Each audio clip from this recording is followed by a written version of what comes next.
All right, so just so you know, that incoming phone call, Megan, was the Knoxtown was a CVS pharmacy, and that last word of that phone was 10:31, which is October 31st, and one the Knoxtown pharmacy that's working us was 10:14, October 14th.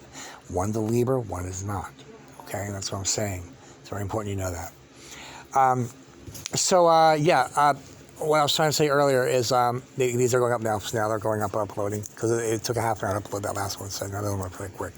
All right, Megan. So let me go back to this. So when I was going to see Mark, I didn't know anything was going on, and I didn't know what to do. And this is 2013, whatever, 2014. And so I finally got the balls, and I said, "Oh, I'm going to do this." And I went in to make the appointment to Joe Rowich's office, the city attorney, handling the death penalty case. Wouldn't call me back. Went back in a few weeks later because I was scared. I was hoping she wouldn't call me back, like that kind of thing. But no, that's just nothing. Went a bunch of times. Finally, the woman said, "Why don't I have Scott call you back?" Again, this word Scott was important. I said, "That'd be great." He was working on the case. I said, "Fine." And I waited 2-3 days, nothing. They didn't call me back. So then I called this time. And the lady said, "Yeah, I think Scott was busy. He'll call you later." This went on for another 4 weeks. I'm going to say 8 weeks, but probably 4 weeks because I was always scared. I was hoping they wouldn't call. I kept saying I didn't know what to do. So finally I went in one day, and I kind of was a little angry because I had to get this over with. Because now I had to have a lawyer with Mark and all this, and it was too much. And I knew I had to get this. I knew I had to talk to them quickly because I had the thing about Megan, Martin Gerlin having me killed, and Mark wanting to make a deal and help me and all that. So I thought, Jesus Christ. So Scott came out, and he goes, "Das, are you Mr. Stewart?" Yeah, he goes, "I just called the police to come in here." And I said, "What?" And 5 police officers came all in. They were the security, but they had guns and everything. He said, "I need you, you're being arrested if you don't leave right now." I said, "What do you mean?"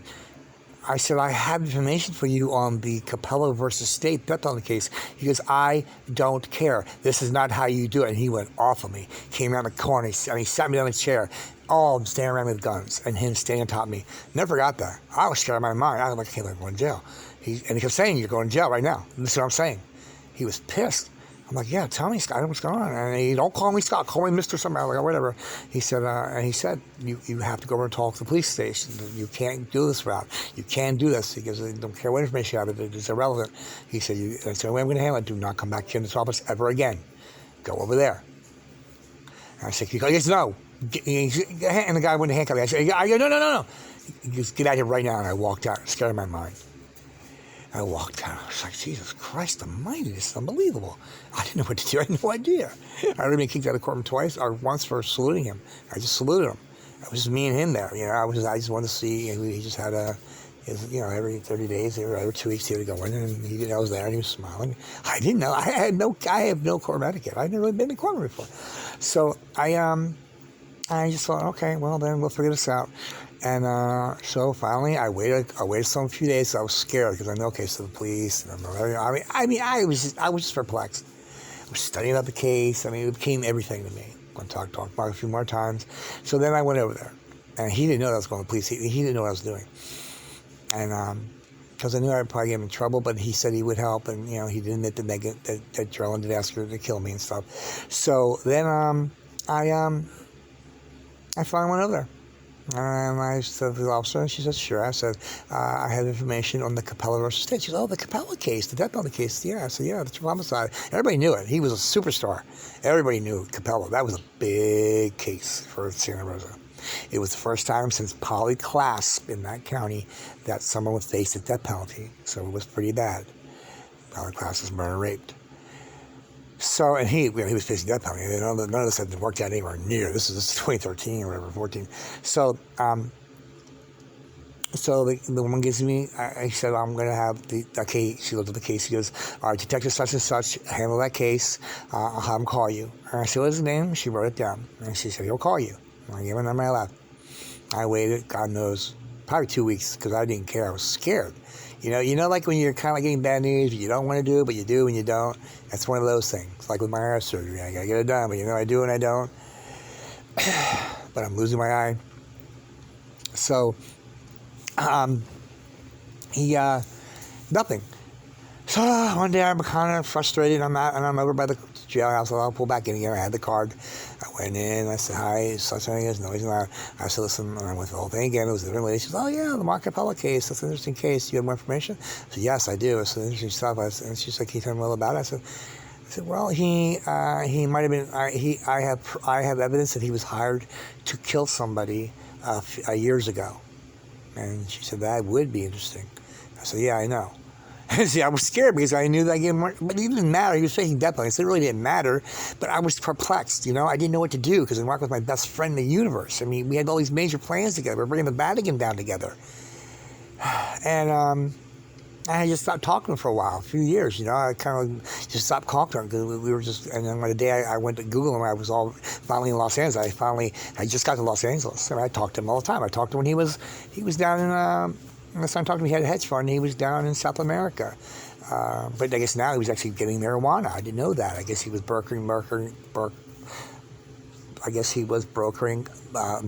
was a major player with Cartel and everything. Cartel sat and talked to me about Capello.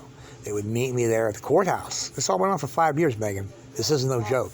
People would come to me in the middle of the night, knock on my door. Mark Capello? I go, yeah. And I would go, we want to talk to you. And they would be gang members. Listen, man, we got the men that want to talk to you. When we know you got some information, we hear you're working with the police. This happened a bunch of times. I was scared a few times. I didn't tell anybody, because I was working with the gangs too directly. I would say, my friend Mark, just all over LA, just all over San Diego. I seen other people. I met the guy whose best friend was killed, that Mark murdered, who was working at the courthouse coffee house. Oh, that's not good because he knew stuff, but he told me everything. I was doing my own investigation, everything. I knew everything. I mean, it was just amazing what I learned.